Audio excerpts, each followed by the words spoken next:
Bonjour à tous, j'espère que vous allez bien. Bienvenue dans ce Day Trading Roadmap. Comme tous les matins, on fait les plans sur les indices DAX, DAX et Nasdaq. À commencer par le DAX, donc qui est toujours bloqué sous cette oblique long terme qui passe par tous les tops qu'on a vu maintes et maintes fois chaque jour, qui bloque encore. Alors la tendance majeure est encore haussière, mais on est dans un mouvement de consolidation sous cette oblique, avec pour l'instant la moyenne mobile 20 daily qui fait office de support dynamique. En 4 heures et dans les unités de temps intraday, c'est un petit peu plus lourd. On peut voir en 4 heures qu'on est dans une phase de marché pas évidente à lire puisque ça s'entrecroise. Il n'y a pas de tendance nette ni baissière ni haussière. C'est un peu, un zigzag. Mais on a quand même cassé 61,8 de la dernière hausse.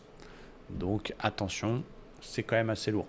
Ce que je disais ce matin, c'est que le plan un peu dangereux, un peu plus joueur, c'était de shorter le 61,8 pullbacké qui a pullbacké très tôt en début de séance. Pourquoi un peu dangereux? Parce que c'est juste sur la moyenne mobile 20. Je serais plus à l'aise de shorter sous le niveau 580, qui est une petite zone support qui a fait support vendredi dernier. Pour aller chercher quoi? Pour aller chercher une grosse polarité potentielle vers 18 400. Mais en même temps, cette zone 580 se surveillera parce que c'est un niveau quand même sur lequel il y a eu un rebond. Dernière chose qui aurait pu être faisable, c'était la cassure de l'OPR pour un petit shortouné pour aller chercher les 100%. On voit que pour l'instant, il a du mal à déclencher une grosse baisse ce matin. Encore une fois, moyenne mobile 20 et sûrement l'attente des indices américains. On va enchaîner avec le Dow Jones surtout, les indices américains sur lesquels on est beaucoup plus actif. Alors, Dow Jones qui est plus lourd que les autres indices. Le haut de canal hebdo fait une nouvelle fois son job et il est en train de nous former un petit double top en sommet. Donc bien sûr, si ce double top pète et qu'on passe sous les 38 000, on sera plutôt vendeur pour aller chercher le bas du canal. Pour l'instant, j'ai encore des zones sous les fesses, notamment cet ancien record historique qui a été polarité avec le bas justement de ce double top, qui est un niveau intéressant, qui est un niveau qu'on surveillera fort s'il se passe quelque chose dessus. À plus court terme, on a eu ce petit W qui a bien marché en daily. On a été presque chercher les ATH. On revient là-dessus. Donc on est sur une polarité plus court terme. La zone 750, 780. On est pile dessus. Alors c'est vrai que ça corrige fort. Mais en même temps, on est sur un niveau quand même assez important.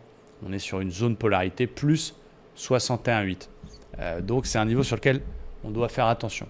Si ce 61,8 lâche et qu'on passe sous cette zone de façon claire, donc on clôture en dessous au moins en 1 heure, forte probabilité d'aller chercher la ligne de coup du double top et la zone 38 000.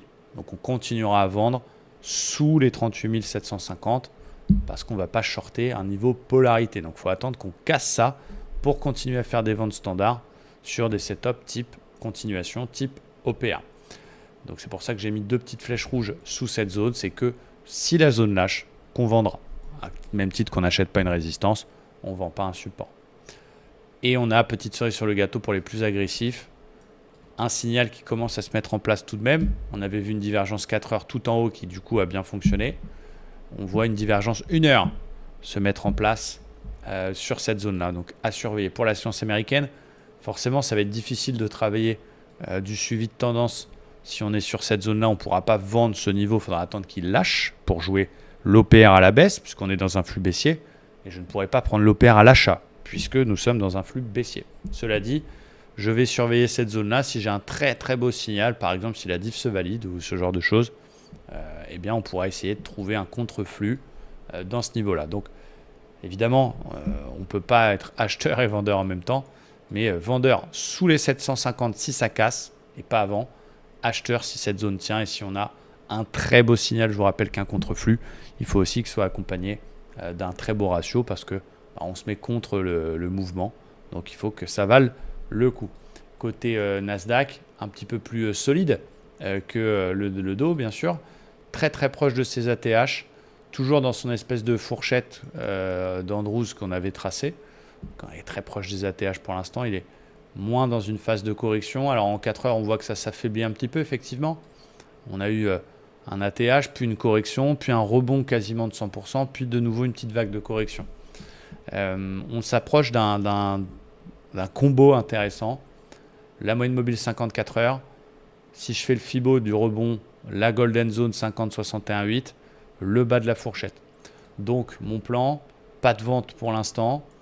Pourquoi pas un achat dans la Golden si on a un très très beau signal contre flux, parce qu'on est en train de passer en flux baissier. Donc dans la zone 760-800, ça peut se travailler. Si la baisse continue et que là pour le coup il ne tient pas ma zone et qu'il casse même le 61,8 du rebond, sous les 760 on fera des ventes standard là pour le coup avec l'OPR pour aller chercher les 100% et la zone 100% plus tard qui se travaillera également plus joueuse mais qui a un très très beau niveau. Donc pourquoi pas tenter un achat sur ce bas de range, parce que finalement on est un peu dans un range entre 600 et 19 000 pour acheter plus bas vers 600. Donc ça va être intéressant cet après-midi parce qu'on va voir si les zones sur lesquelles on arrive, où on est posé sur les États américains, vont tenir. Ce qui est sûr, c'est qu'on ne pourra pas travailler l'OPR dans le sens à l'achat parce que les flux sont baissiers sur le dos et passent baissiers sur le Nasdaq. On ne pourra pas vendre si les zones ne lâchent pas. Donc ça va être assez sport, mais ça va être intéressant. Et j'ai hâte d'être cet après-midi. Voilà, merci à tous, très bon appétit et à tout à l'heure pour les membres de l'école. Ciao!